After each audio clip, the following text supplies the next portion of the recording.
So guys, take a look at this. It says bandit leader Alta is now openly selling military uniforms and brand new RPG rockets on TikTok. So guys, this tells you the audacity of these terrorists. This tells you, the boldness that these people display, because they know that they have sympathizers at various levels of government. Because tell me how these people have the audacity to be selling the Nigerian military uniform on TikTok, and also some armory on the TikTok platform. They don't even cover their faces anymore. So guys, this tells you what is happening now. Nigerians are still asking, where is Tinubu? Where is Tinubu in the midst of all what has been happening? Nigerians don't have any answers to the whereabouts of Tinubu. Now, this doctor that was kidnapped, there are two siblings that were kidnapped, one doctor and one nutritionist. The terrorists quickly killed the nutritionist. They are still holding the doctor behind, demanding for 100 million naira. Now, this handle that belongs to a Nigerian doctor says, save Dr. Tunde from kidnappers then. So guys, they kidnapped this guy from Edo State, him and his brother. They quickly pied his brother because they were demanding for 200 million naira and it wasn't provided. They quickly killed the brother. They are holding back this medical doctor and they are asking for 100 million naira. Nigerians don't even know where to start. Now, talking about security and insecurity in Nigeria, we know that the Israeli Prime Minister has promised support for Nigerian Christians. Now, the Israeli ambassador to Nigeria is here to speak to how they are going to be helping Nigeria to fight this level of insecurity we are seeing. Because as it stands now, the Nigerian government is not ready. They are not ready. They are just there for politics. It's all about 2027. As for people dying on a daily basis, it's not their problem. Now, take a look at this nurse. This nurse closed to work in Abuja. I was going home. Abuja that is supposed to be safe. Guess what? She didn't get home alive. She was spied and thrown on the way. They said the way they met her dead body on the road has a lot to say about what Nigeria is becoming. So guys, a whole lot of security challenges in this country. Anyway, let me share with you the good news that the Israeli ambassador to Nigeria is here to tell Nigerians what Israel will be doing. We just hope that the saboteurs will not sabotage the efforts of Israel, because it's one thing to provide intelligence, it's another thing to act using the intelligence without you sharing it to the terrorists and exposing it to them.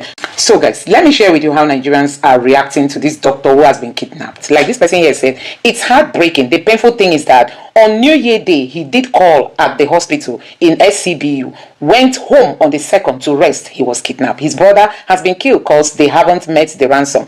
Is this how we will continue to in fear? So this guy actually walked on the New Year Day while others were enjoying. He was walking and he went home on the 2nd to rest. He was then kidnapped alongside his brother. Now his brother has been quiet. This other person here said, they've turned my state into a den of kidnappers. Last year alone, people close to me, my younger sister and a close friend were kidnapped. This is no longer news or statistics. It's personal. No society should normalize this level of failure. Another person here said, it's so unfortunate. He was kidnapped alongside his brother and now his brother has been killed. Nigeria keep happening to poor masses.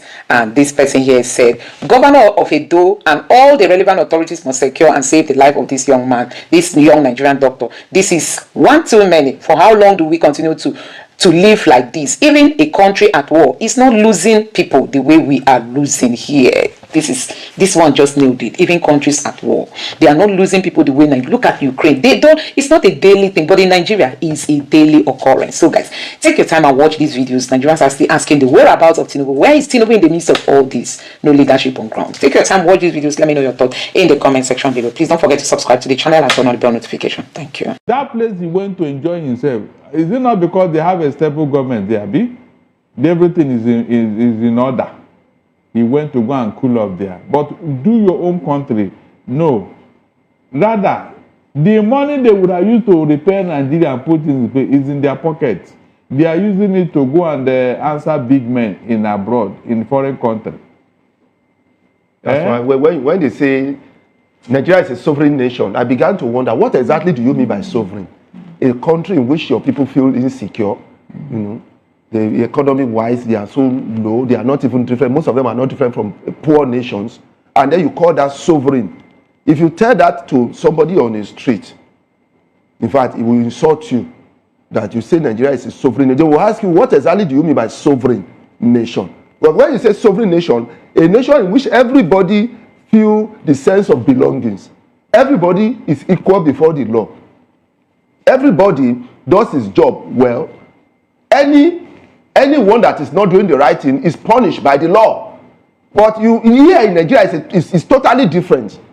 If you are not part of the ruling party, that is where you get into their bad book. The moment you are part of the ruling party, you are in their good book. Even if you have committed the grievous offense in the world, To them, you are a good person. Do you know that APC is not bothered with the 210 trillion naira? I have never seen their member raising hell about this money. This money that came from the National Assembly, 210 trillion. The government is not even bothered. They are not worried. Mostly that money is gone. That money is gone. 210 trillion. Gone. Please, did the money just flew away? No. It's in somebody's pocket. Let's start with Nigeria and that announcement by Prime Minister Netanyahu of a new Israeli front to protect Christian communities in this country and other parts of Africa. How has it come to this? Well, I think that what Prime Minister Netanyahu said, and he was very clear, was that he wants to make sure that all those persecuted around the world, and he highlighted Christians around the world, not only in Nigeria, that it was important to do what Israel can in order to work with our partners, to work with Nigeria, and that's very important. This is about working with Nigeria. This is not about working against Nigeria. It's working with them as a partner, as an ally, and seeing what we can do. And he emphasized the issue of intelligence sharing and working in that area. And certainly I think that's the area that we will be looking at, to work with the Nigerian government to see where we can work together to stop the attacks that are taking place against Christians, but also against Muslims and against all Nigerians. Our interest is to work with Nigeria to stop all the violence in this country. I was going to ask you what specific actions Prime Minister Netanyahu proposes to take to protect Christians in Nigeria, but you've kind of answered that. But no unilateral action. No, absolutely. Our aim is to work with the Nigerian government, and the Prime Minister highlighted issues of intelligence sharing and other areas, and I think that we will be led and guided by the Nigerian government as to where we can work and where we can partner, because this is very much about working with an ally, working with a partner, and doing things to tackle insecurity as a whole within the country. And I mean, obviously Israel is a staunch ally of the United States. I mean, if Mr. Trump was to decide to take some further action in Nigeria unilaterally, what would Israel's response be? I mean, I know it's a hypothetical situation. Well, one, it's a hypothetical situation, and two, I think there's probably a better question to ask the American ambassador rather than the Israeli ambassador as to what the well, the question is, what would Israel's response be? Well, in a hypothetical, we'd have to see what the situation was. I couldn't tell you what our response is. What I can tell you is that we want to work with the Nigerian government to see what we can do to help and work with them to tackle insecurity across the country. And how has the Nigerian government responded to Mr. Netanyahu's statement? I'm wondering if there's been any sort of behind-the-scenes diplomatic communication about this between you and the Tinubu administration? Well, any communication behind the scenes will obviously remain behind the scenes. But as I said, Prime Minister Netanyahu has made our position clear, and so anything that we can do in those areas, and obviously when you're dealing with issues of intelligence and when you're issuing of information, it's not something that we're going to talk about publicly, because that would undermine the entire purpose of having a conversation about intelligence sharing. But why would Mr. Netanyahu be talking about protecting Christians in Nigeria when peace remains elusive in his own backyard in Gaza? I mean, doesn't his statement seem contradictory given the ongoing Gaza conflict?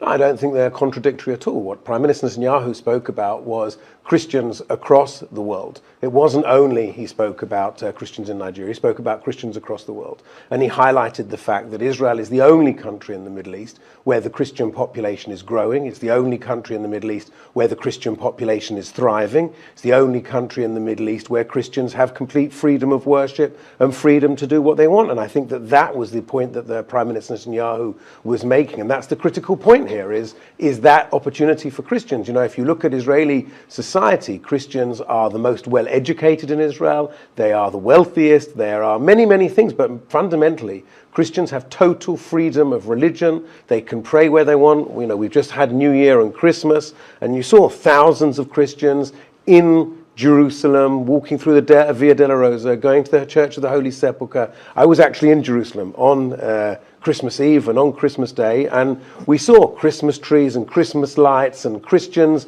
having a wonderful, wonderful time in Jerusalem, totally free to express their religion, to express their identity, and it was amazing to see. It was amazing as an observant Jew to be able to see this in my home city of Jerusalem. So would it be fair to say that this announcement by Mr. Netanyahu talking about protecting Christians, not just in Nigeria but around the world, is part of a broader strategy? He talked about an eighth front in the battle against radical Islamists. Yes, I think that that's true. If we look at what Israel's faced over the last number of years, we've faced 7 fronts of different radical Islamists attacking us, from Hamas to Hezbollah, to the Houthis, to the various militias and terror groups in Iraq and in Syria. And we've seen also Iran attacking us directly. And so this is the challenge that's facing the whole world. And by the way, I think that radical Islamism is also a challenge to the Muslim population. And I don't think that we should highlight and focus purely on Christians. I don't need to explain to you that in Nigeria, it's Muslims being killed, it's Christians being killed, it's been atheists being killed. It doesn't matter who you are. It's that insecurity that I think that Prime Minister Netanyahu is highlighting and offering to work with the Nigerian authorities to help tackle, because this is affecting Christians, it's affecting Muslims, and it's affecting people of no religion. But is it also about strategic diplomacy, an attempt to sort of strengthen ties with Christian communities and nations to counterbalance Muslim majority countries and Iran's influence, for instance, in addition to positioning Israel as a protector of Christians to bolster its image in the Christian world? Because, of course, that sort of action appeals to evangelical Christian supporters in the US and around the world, doesn't it? Well, Israel protects Christian because it's what we believe in.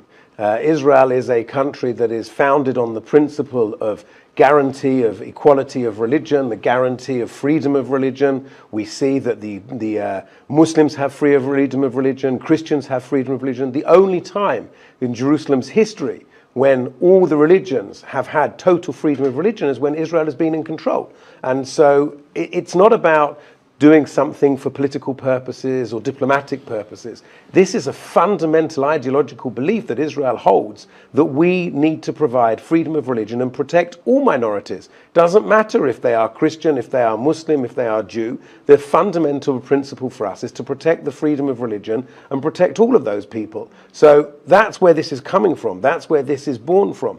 And I would emphasize that Israel has got very strong relations with many Muslim countries around the world. We've seen that now we're celebrating 5 years of the Abraham Accords, where we signed agreements with the United Arab Emirates, with Bahrain, with Morocco. Only today we announced a deepening of strategic ties with Morocco in the defense field and in other areas. So we've got very strong relations with Muslim majority countries, with Muslim countries, and with Christian countries, because I think those countries recognize that we work to protect freedom of religion regardless of what the religion is.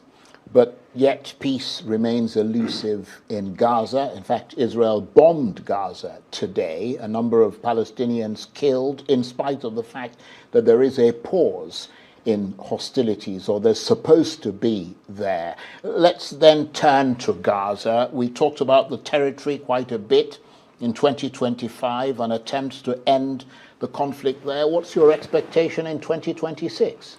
Well, firstly, we've seen, and I've been here many times, and we've spoken about the hostages on a number of occasions.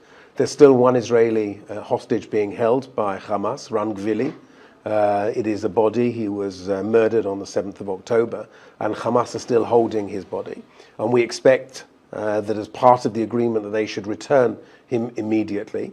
Without him being returned, we can't really move on. But surely, I'm sorry to interrupt you, you must know, I mean, you caused the destruction in Gaza. You must know that, look at all the rubble. I mean, we're watching scenes from Gaza on television. It can't be easy for the Hamas or whoever it is to find bodies in that rubble. Well, you won't allow heavy equipment into Gaza. No, How are they going to be able to dig all that up? There's plenty of heavy equipment in Gaza. We've allowed heavy equipment into Gaza. And as you all know, they managed to return all of the other bodies that they knew exactly where they were. They played a game of, oh, we don't know where they are, they don't know where they are. And then when we said, well, if you don't know where they are, then maybe the ceasefire isn't working. And when President Trump made it clear that they needed to return the bodies, suddenly they found all the bodies. So we believe that they know where Ran Gvili is being held, and we believe that they need to return him immediately. And then the next stage of that is the disarmament of Hamas, because without the disarmament of Hamas, we can't be moving on. And that's the next part of the plan. The next part of the plan laid out by President Trump is the full and total disarmament of Hamas. And that is absolutely crucial for Israel, isn't it? Well, it's crucial, I think, for peace. It's not about whether it's crucial for Israel. This is crucial for peace. Hamas is a terror organization that not only carried out 7th of October, where they massacred thousands of Israelis and kidnapped Israelis. They've said over and over again that were up to them, they would carry out October the 7th over and over again. And the only way we stop that is to make sure that Hamas are disarmed. And Hamas are also terrorizing the Gazan population. We've seen that since the war has ended, that the ceasefire has come in, that we've seen that Hamas have turned their guns on the civilian population of Gaza. We've seen many civilians and many Gazans being killed and injured and maimed by these Hamas terrorists. And I think President Trump put it very, very succinctly. Either Hamas can do this the easy way, or they'll do it the hard way. But Hamas needs to be disarmed for any better future for the Palestinians in Gaza. Well, Hamas, though, has made it clear that it will not unilaterally disarm, that it'll have to be part of a political process. And for Hamas, the Palestinians, the Arab states, and indeed for many Western countries, particularly some in Europe, it has to be a pathway to a Palestinian state. How do you see that panning out in 2026? Well, Hamas are not interested in a Palestinian state. Hamas are interested in destroying Yeah, the but Jewish Israel state. isn't interested either. No, Hamas are interested in destroying the state of Israel. That's what their charter is, that's what their goal is, that's what their aim is. And if anybody wants to see any peace in the future between Israelis and Palestinians, there is no place, no possibility for Hamas to remain in that. And therefore, if people are genuinely interested in seeing a peaceful resolution between Israel and the Palestinians, Hamas can't be part of that. Hamas can't be there. And therefore, they need to be disarmed, they need to be removed, and there needs to be an alternative governing structure in Gaza. And the Arab states support this. The Arab states also understand that Hamas can't be a part of any future, can't be any positive dynamic for the Palestinians. And so we need to work to disarm Hamas and to create a better, brighter future for the Palestinians. Well, that's one sticking point. Of course, there is still the discussion around a stabilization force, discussions which discussing which countries will be involved. There's talk about Azerbaijan, Indonesia, and I understand Turkey wants to be a part of it, but the Israelis don't want Turkey. I mean, is that a fact? Well, we've seen that the Turkish leadership, Erdogan and others, have made outrageous statements about Israel, delegitimizing Israel as a country. They host Hamas leadership in Istanbul and in parts of Turkey. We've seen a number of terror attacks that have taken place inside Israel by Hamas originating from cells within Turkey. So putting Turkey in there at this stage is a bit like putting the fox in charge of the chicken coop. It's not a confidence builder. It's not a confidence builder, and it's Right. not something that we think will lead to a positive dynamic and a better future for Israelis or Palestinians. Well, let's say that Turkey is removed from that equation, and there is some stabilization force that goes in. Will the Israelis allow it to be powerful enough and enabled enough to push Israel out of the rest of the Gaza Strip? It still controls, which is around, I think, 53%.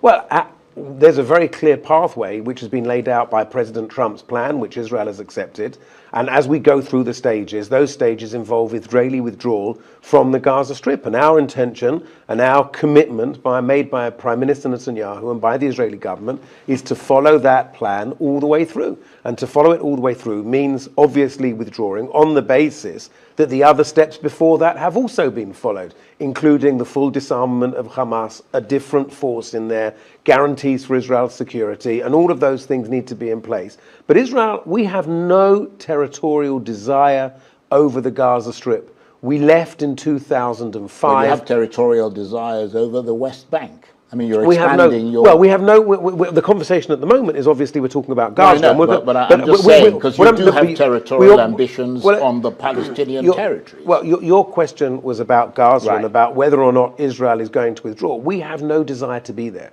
We withdrew fully once in 2005, and we certainly intend to leave there in the future. We don't want to be there. It's not a territory that we want to be. We have no desire to be there. And so as long as all of the stages are followed of President Trump's plan, then we will withdraw from the Gaza Strip as well. Well, there's been talk of US boots on the ground in Gaza in 2026. Do you see that happening? The Americans going that far to assert their dominance in imposing that peace deal to full effect? Well, I don't know who's going to have boots on the ground and who's not going to have boots on the ground. I know that we're committed to the Trump's peace plan, that we are committed to having a stabilization force. Who will be part of that stabilization force? Who won't be part of that? Those are conversations that are ongoing and being discussed on a regular basis. And obviously, to know exactly which countries will be a conversation to have with all of those countries.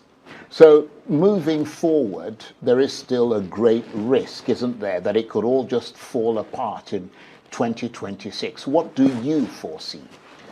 Well, I hope that it won't fall apart. I hope that this is a ceasefire. I hope that we will see the return of Rungvili's body.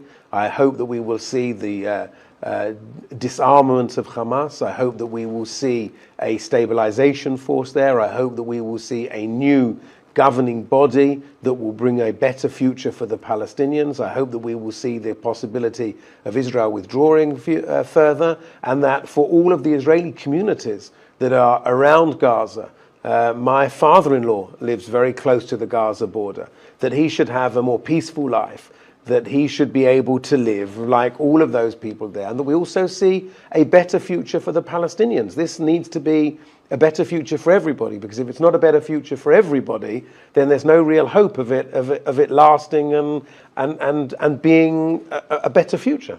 Who sold Nigeria? How did a person like Pantani end up being in charge of our national data?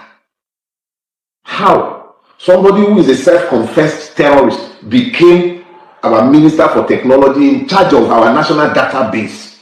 How? How? Who sold Nigeria? And me and you, we kept quiet. And then, when Buhari was done, he sold Nigeria as well. He sold it to Tinubu. This is very simple. Look all around you. Every law was compromised to make Tinubu the president of Nigeria. His pedigree didn't matter. The president. His educational background did not matter. He had to be the president. The sovereignty of this country was sold to make Tinubu the president of Nigeria. Laws be damned. Morality be damned. And it's not just the judiciary who sold Nigeria to Tinubu. Where are the elders of this country? Where are they? Where are they? The political class, or should I say crass, where are they? Where are they? Who is speaking? A government is awarding, a president is awarding a contract with a no-bid contract at an unheard of price, at an outrageous sum, outrageous in the extreme, 2 point something. I can't even wrap my brains around the figures any longer. But nobody's talking. Nobody's talking. Nigeria has become Tinubu's property to do with as it pleases. What has Obasanjo said about it? Please, what have you heard from Abdulsalam Abubakar? Which one of your pastors that talked about the coastal road? How much have they collected out of it? Why are they all quiet? Nigeria is the way it is. Something that outrageous has happened that everybody who once spoke have kept quiet. Quiet. It's not even about us imagining things. It is about us being told routinely.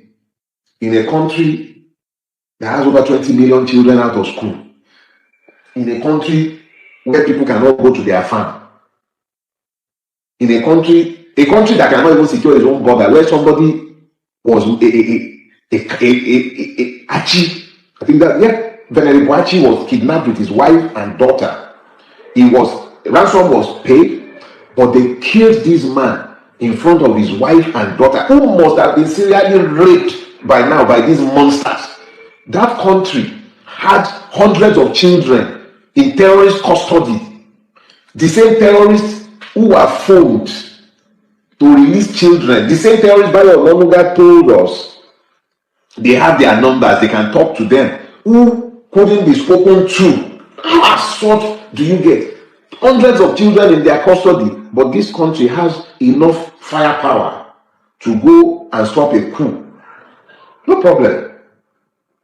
On whose authority? We have decades of non-alignment in our foreign policy, but overnight, Tinubu, a president lacking in legitimacy or popular mandate, he had been thwarted in his attempt at attacking Niger, thanks to David Odeyin and whoever leaked that memo. This man, within hours of a coup, could mobilize our Air Force and our special forces into Benin Republic. Before the dust of that one is even clear, under very opaque circumstances, our Air Force jet is grounded in Bobo Dioulasso or wherever in Burkina Faso, with our airmen detained, and they are still busy lying. Who sold Nigeria to Tinubu? That none of you can even talk. Nobody is asking questions, and before the dust is even settled, they are talking about our fathers fought against the sale of Nigerian sovereignty to Britain, who was our colonial master, the original owner of Nigeria, who actually paid the price, purchased it. Our fathers fought and ensured that these people could not, under any stretch of the imagination, bring that defense pact to fruition. But this generation is sitting down. A president forced on the country is selling our sovereignty brazenly. Our tax records, supposedly anonymized, would be shared with another country. Does this make any sense? Who sold this country? Who sold it? Who sold this country? How much was it sold for? Can we redeem it? Is it possible to redeem it? I don't understand exactly where we are, to the point where we do not seem to understand that these unilateral and opaque decisions that explains nothing to anybody, not even a pretense at carrying along the rubber stamp legislative hand. Does it make any sense that we, who are the victims, sit on the fringe whilst decisions are taken, impacting our interest and the interest of our children, the future of everybody, and we just keep quiet? Let me tell you when you become complicit. When citizens refuse to be informed, even if you are victims, to be freed, you must be informed. When information is weaponized against you, when poverty is weaponized against you, but you voluntarily refuse to be informed, you sold Nigeria. When you refuse to participate in the political process, flawed as it is, you failed Nigeria. You sold it. When you fail to demand accountability and transparency, when you find reasons to be silent in the face of evil, it is time, you failed Nigeria, you sold it. When you refuse to challenge impunity, you sold Nigeria. When you fail to confront, you sold Nigeria. When you laugh and applaud evil because it's happening to somebody you happen not to like, you sold Nigeria. So the persons who sold Nigeria are many and they are varied. So guys, there have been a whole lot of reactions coming from Nigerians as regards to this new headline of people being kidnapped in places like in Edo State. Recently, we talked about a doctor that was kidnapped alongside his brother. And now there are more security-related headlines. Like you can see, 138 kidnapped, 16 killed in southern Kaduna in less than 2 months. Security communities petition Governor Sani, security chief. So guys, it's been hell. Southern Kaduna, we were thinking they've had a kind of relief for some time now, but you can see that there is no relief coming. Now, this guy is condemning the foreign affairs minister for state, saying she has no right to have any discussion with the Israeli foreign minister. That tells you that northern Nigeria is proving that they own the country. They decide which office talks with to which office, who has the right or who doesn't have the right. So guys, it still marvels me today the way nnamdi Kanu was sentenced for a crime that they say he committed by the video he made. The video he didn't even do in Nigeria. He made that video while in Britain. But you see, terrorists are killing people. You know, recently we saw how the Nigerian military came under severe attack by explosives planted by Boko Haram members. These same Boko Haram members, they've been spending billions of naira on to rehabilitate them, and now they are still giving them heavy blow.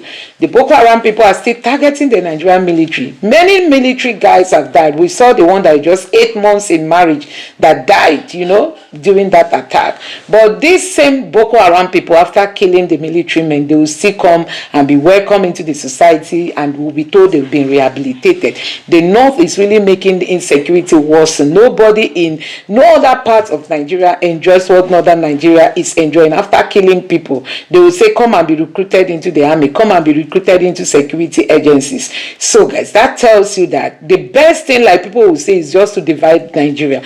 The former commander, naval commander said, the former retired naval commander, he said the best thing Tinubu can do is just to divide Nigeria, because as it stands now, we can't live compatible.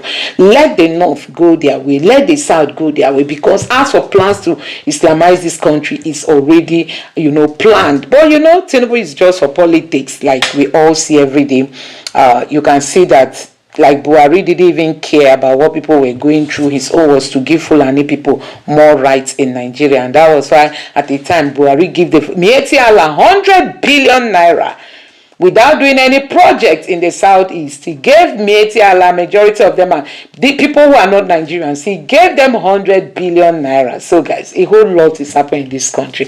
Now let me take you through some of the reactions from Nigerians as regards today. This person say, if any Muslim country in the world is a world power like America, I bet you the world would have turned into cannibalism. This person, exactly what is that is why they hate America. Hey. And this one here says, if they bomb an empty space and nobody was there, why is it that it is now disturbing you that they wasted their own bomb? This man should be arrested. He is one of the terrorists. And this person don't mind them. Another person here reacted saying, why is he calling her Benefica Ojukwu? So this man is the head of the family, older jester. Is now the head of the family. This person say, now the kind mentality we are sharing in one Nigeria. Another person here said, did I just watch this Malam murder our blessed Bianca Ojukwu's name like that, and ended this tantrum with Holy Ghost fire? This was a Benefica or has lost her credibility. What a shame to her husband. This person here is a Muslim. They say Holy Ghost fire. He even said Holy Ghost fire in what he said. I don't believe in Holy Ghost. They don't believe in Holy Ghost fire. Did I just hear Benefica? I don't even know what that Benefica means. He's calling Ojukwu's wife Benefica. But the citizens of the affected country are jubilating. Why are the Northern Elder Forum crying? Is it that the killing going on in their region and that escalating to other regions is to their advantage? I don't understand. So that's still the question many Nigerians are asking. The Northerners are always silent when we have all these things happening in the country. It's really, really so sad that, you know, a country like Nigeria is turning out to become the worst place in Nigeria. So guys, in the world, not just in Nigeria. So guys, it's really so sad. Now this headline says that the Berum youth demands proscription of Headers Union Mieti Allah.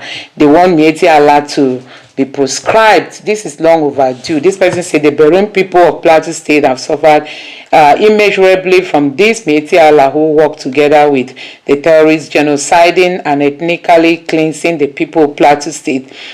They need to be proscribed. This person, Mieti Allah is a terrorist group. Another person said that will be the end of Tinubu political career. Hey, insecurity and politics. Hey, if Tinubu should proscribe them to be the end, but Buhari proscribed the southeastern, and some of them still went to vote for Buhari. Oh, I don't know when there will be leadership now. This was a government that will turn a deaf ear. Tinubu would dare not look at Ribadu that we say he should sack. He can't sack Ribadu. Cannot sack Ribadu, Nigerian. So he can't sack Ribadu. That's just the problem we have.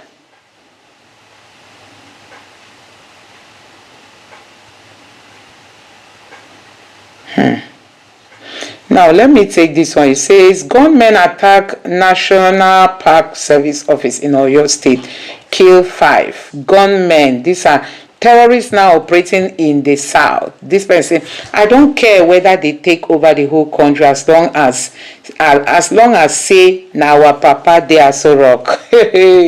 They don't care. This person say, you won't say I didn't tell you. See, dear Nigerians, ISWAP is in the southwest, not sleeper cells, active operation. Keep doing, my brother is president. Inogo. Body go tell you. Okay, this person is saying that ISWAP is in the southeast. With the rate at which they advance towards Lagos, I foresee it happening by 2031. They just overran Kwara. Didn't they? They just overran Kwara. They just took over Kwara. And this person said, this is disheartening. Southwest, build walls to protect yourself from Islamic jihadists. So guys, these people are everywhere. Even in Ondo, we heard that they killed somebody there. A nursing mother was killed in Ondo State, and also her baby was taken away from her. And this person says insecurity is at its peak in this country. Unfortunately, we don't have president. The governors need to wake up and take charge of security in their different states. Nigeria is under siege, and the man up there from where he is holidaying said, we should not condemn what is condemned already. Oyo State, they have infiltrated Oyo State again. This is serious. Bandits storm a park in Oyo and kill 5 rangers. Hey, this isn't insecurity, it's just conquest. The state has lost its monopoly on violence. Arm communities now, or watch Nigeria crumble. No more condolences. This person say the bandits, I guess, the OPC Yoruba terrorists. This person is saying that the manner this whole insecurity is gradually moving from Edo and Kwara into the southwest is scary. I hope southwest people start seeing it as it's serious as serious as it is. If not checked, it snowballs into something else. So guys, these are Nigerians raising alarm after attacks happened in the south, in Oyo State. You know, in Oyo State in southwest, terrorists went into a park and killed some people managing the park there. That tells you that Nigeria generally is no longer secured for the ordinary man. You know, we said that Fabio told them that they were told that the IGP is going to restore the VIPs with police, you know. So that tells you that for the ordinary man, you know, when you get money, you'll be the one to suffer it. Let me know your thoughts in the comment section below. Thank you.